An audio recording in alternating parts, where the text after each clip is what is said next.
എളുപ്പത്തിലൊരു non veg biryani, അതാണ് ഇന്നത്തെ നമ്മുടെ ഐഡിയ.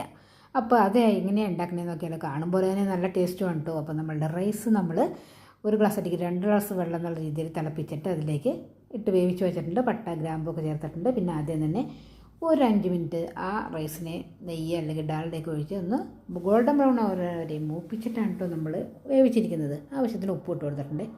നമ്മുടെ മസാലകളൊക്കെ കണ്ടില്ലേ അരിഞ്ഞ് വെച്ചിരിക്കുന്നത്. അപ്പോൾ അവരെയൊക്കെ സവാളയും തക്കാളിയും പച്ചമുളകും നല്ലപോലെ വഴന്ന് വരുന്ന സമയത്ത് ഇഞ്ചിയും വെളുത്തുള്ളി ചതച്ചത് ചേർത്തു.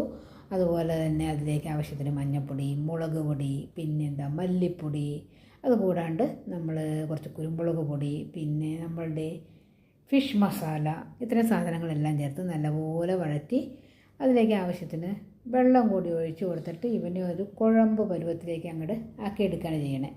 അങ്ങനെ വെള്ളമൊക്കെ ഒഴിച്ച് റെഡിയാക്കിയിട്ടുണ്ട്. ഇനി ഇവനൊന്ന് വറ്റി വരട്ടെ. വറ്റി വരുമ്പോഴേക്കും നമ്മൾ മസാലയെല്ലാം പുരട്ടി നമ്മൾ സാധാരണ മീൻ വറക്കണ പോലെ തന്നെ പകുതി വേവാക്കി വറുത്ത് വെച്ചിരിക്കുന്ന നമ്മളുടെ ഫിഷിനെ ഇതിലേക്ക് അങ്ങോട്ട് തട്ടിക്കൊടുക്കാം. ഇവൻ്റെ കൂട്ടത്തിൽ കിടന്ന ഫിഷും ഒന്ന് മസാല വീണ്ടും പിടിച്ചു വരട്ടെ. ഗ്രേവിയൊക്കെ അതിൻ്റെ ഉള്ളിലേക്കൊന്ന് പിടിക്കണമല്ലോ.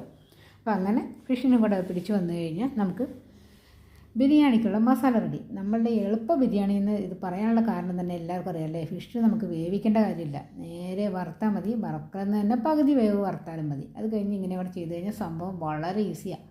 അപ്പോൾ അതുകൊണ്ട് തന്നെയാണ് ഞാൻ പറഞ്ഞത് എല്ലാ നോൺ വെജ് ബിരിയാണിയിൽ എളുപ്പമുള്ള ബിരിയാണി എന്ന് പറഞ്ഞാൽ ഇതാണ്. അതുപോലെ തന്നെ എഗ്ഗും കുഴപ്പമില്ല കേട്ടോ, എഗ്ഗും എളുപ്പമാണ്.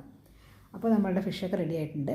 ഇനി നമ്മളുടെ റൈസിനെ സെറ്റ് ചെയ്യാം അല്ലേ. അപ്പോൾ എല്ലാവർക്കും അറിയാമല്ലോ, കുറച്ച് മല്ലിയില, പിന്നെ നമ്മുടെ സവാള വറുത്തത്, അതുപോലെ തന്നെ കിസ്മിസ്, നട്ട്സ്, ഇതെല്ലാം വറുത്തതും ഓരോ ലെയറായിട്ടിട്ട് അതിൻ്റെ മുകളിൽ ചോറിട്ട് അതിൻ്റെ മുകളിൽ നമ്മളുടെ ഫിഷ് ബിരിയാണി റെഡിയാക്കി വെച്ചിരിക്കുന്ന ഫിഷ് മസാല ഇട്ട് അങ്ങനെ നമുക്ക് ഓരോ തട്ടായിട്ട് ഇവനെ റെഡിയാക്കി നമ്മുടെ ഫിഷ് ബിരിയാണി റെഡി ആയിട്ടുണ്ട്. അപ്പോൾ ഇഷ്ടമായ ലൈക്ക് ചെയ്യാനും ഷെയർ ചെയ്യാനും സബ്സ്ക്രൈബ് ചെയ്യാനും മറക്കണ്ട കേട്ടോ.